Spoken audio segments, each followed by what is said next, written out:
পাই বাকচ তুলি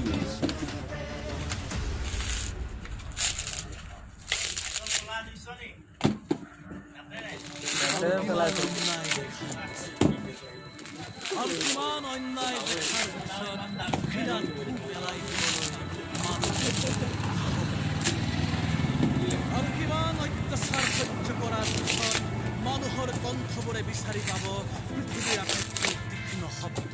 এফালে মন কৰক আজিৰ দিনত নিৰ্লিপ্তভাৱে আজিৰ দিনত ওলাব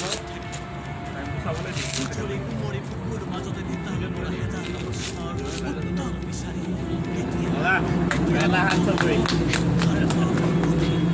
এইফালে এনেকৈ দেখাই দিয়ক।